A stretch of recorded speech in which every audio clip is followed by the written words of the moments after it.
Hello students, today we will discuss the radius and velocity of electron in which electrons revolve around the nucleus.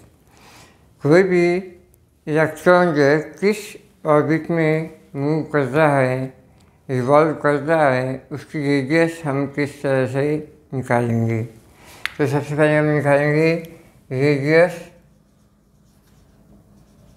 of nth orbit in which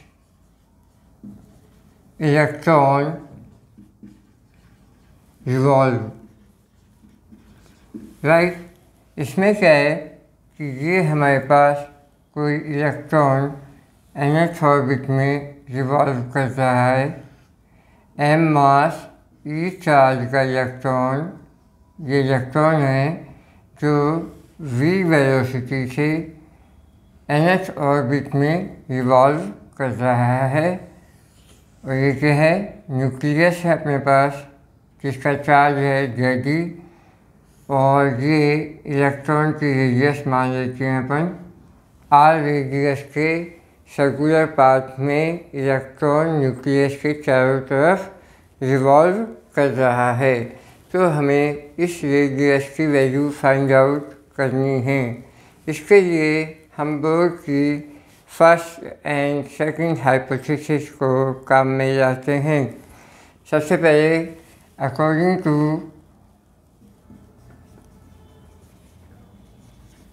boards first hypothesis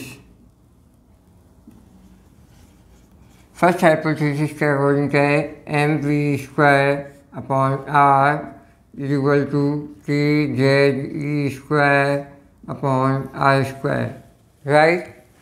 इसमें हम ये r से r cancel कर देंगे तो ये हो जाएगा mv² equal to kZe² upon r। ठीक है, ये होगी अपने पास बोर्ड की first hypothesis. According to second hypothesis,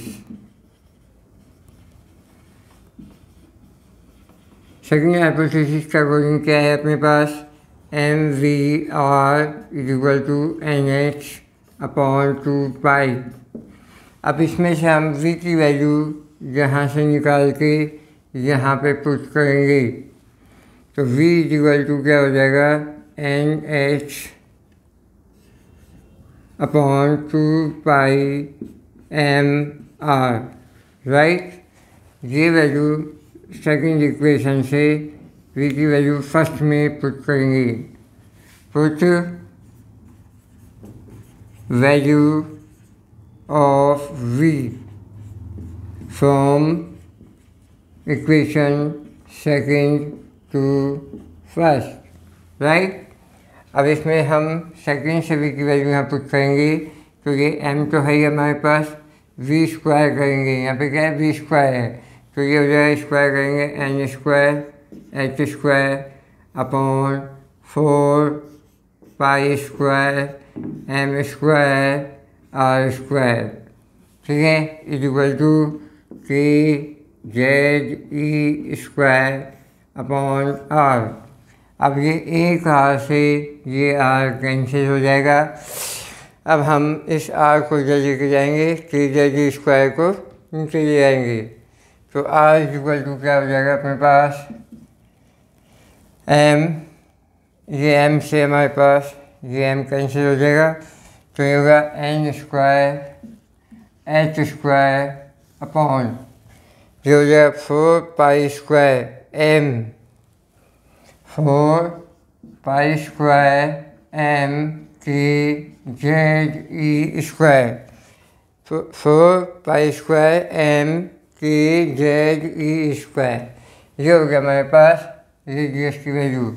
अब इसमें से हमारे पास क्या है, n और z, ये क्या वेरिएबल है तो r² equal to h² upon 4π² mke² और ये हो गया n² अपॉन z।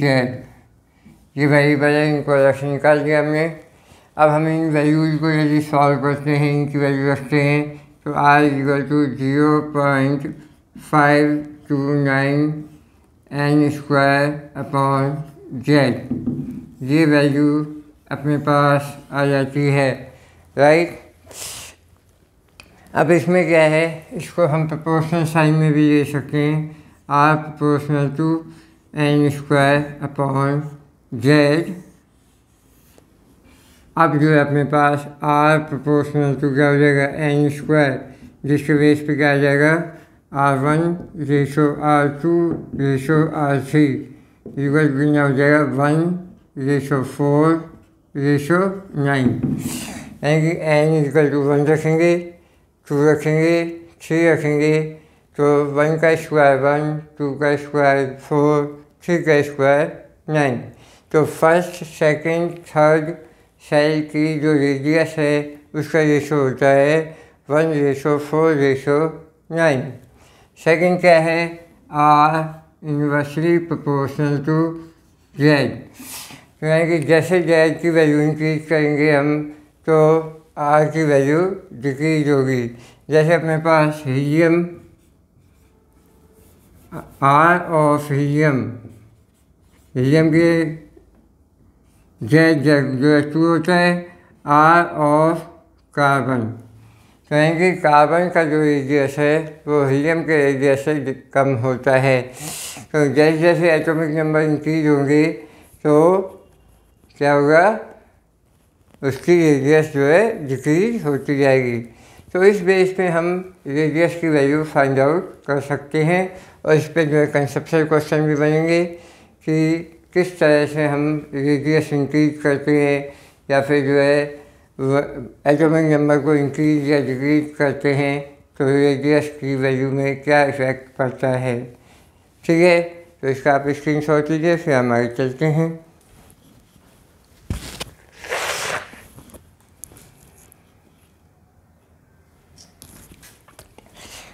अब हम आते हैं वेलोसिटी, रेडियस की जगह हम लेंगे वेलोसिटी। इसमें डायग्राम हमारे पास यही आएगा, ठीक है बेटे। इसमें डायग्राम को हम चेंज नहीं करेंगे, डायग्राम हमेशा यही आएगा अपने पास।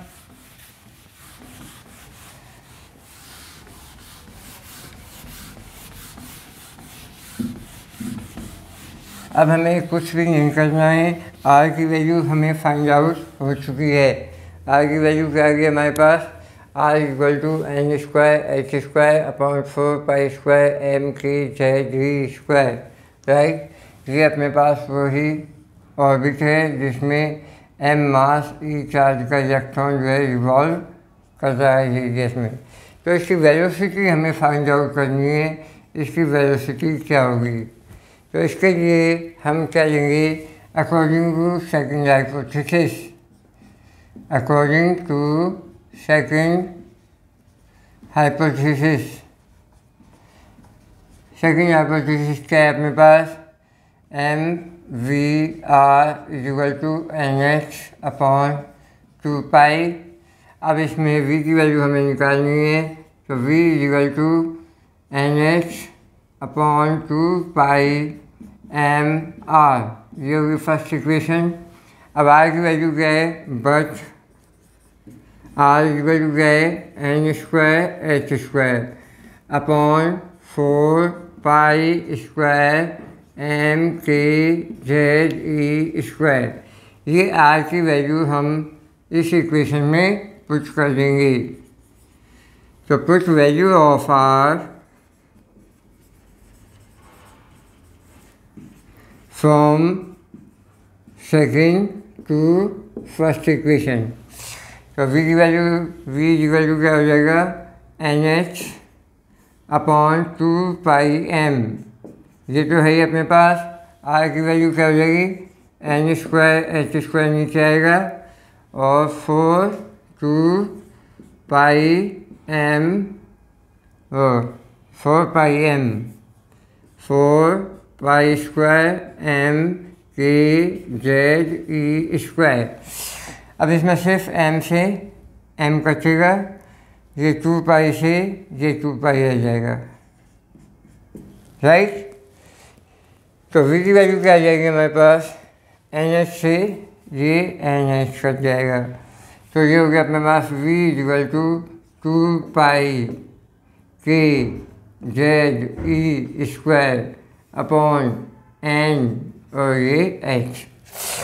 तो ये अपने पास 2 पाई जो हो गया k z e square upon NH। तो इसमें से हमारे पास वेरिएबल है n और z, तो v की वैल्यू क्या हो जाएगी अपने पास 2 pi k e square upon h, और ये हो जाएगा अपने पास z अपॉन n, राइट।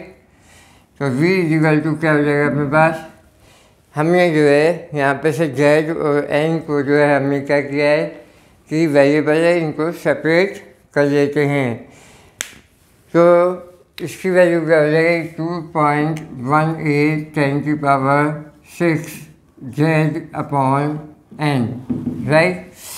ये हो गया अपने पास वेलोसिटी ऑफ इलेक्ट्रॉन। इसको हम v प्रोपोर्शनल टू क्या हो जाएगा z अपॉन n भी हो जाएगा, यानी कि इन्वर्सली प्रोपोर्शनल होता है v प्रोपोर्शनल टू z, तो यानी कि on increasing z increases z v क्या हो जाएगी डिक्रीजेज, इन्वर्सली डायरेक्टली प्रोपोर्शनल है, तो क्या है increasing z e also increases. जैसे z की वैल्यू इंक्रीज करेंगे तो v की वैल्यू भी इंक्रीज करेंगे। जैसे हीलियम का एटॉमिक नंबर कितना है 2 और कार्बन का एटॉमिक नंबर कितना है 6, तो जो सेकंड सेल या फर्स्ट सेल में जो इलेक्ट्रॉन की स्पीड होगी वेलोसिटी होगी तो वो किस में ज़्यादा होगी, कार्बन के सेल में होगी सेकंड सेल में, और हीलियम के सेकंड सेल में उसकी स्पीड कम होगी, वेलोसिटी कम होगी। और दूसरा क्या है v inversely proportional to n, तो यानी कि v1 ratio v2 ratio v3 क्या हो जाएगा अपने पास n1 ratio n2 ratio n3, यानी कि n के इन्वर्सली प्रोपोर्शन है, तो यानी कि जो इलेक्ट्रॉन है जो फर्स्ट सेल में होगा किसी के एटम के, तो उसमें उसकी स्पीड जो है सबसे ज़्यादा होगी, सेकंड सेल में उसकी कम होगी और थर्ड सेल में उसकी स्पीड कम होती जाएगी, यानी कि नंबर ऑफ सेल्स इंक्रीज होंगे तो वेलोसिटी की वैल्यू जो है डिक्रीज होती जाएगी। तो इन दोनों जो वैल्यूज हमने निकाली है फाइंड आउट की है वेलोसिटी की और रेडियस की, इन पे बेस्ड हमारे पास क्या है कंसेप्चुअल क्वेश्चंस आते हैं।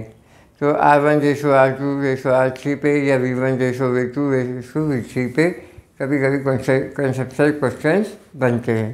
तो ये हो गया हमारे पास radius and velocity of electron in nth orbit, right. Next lecture में हम लेंगे energy and wavelength of electron.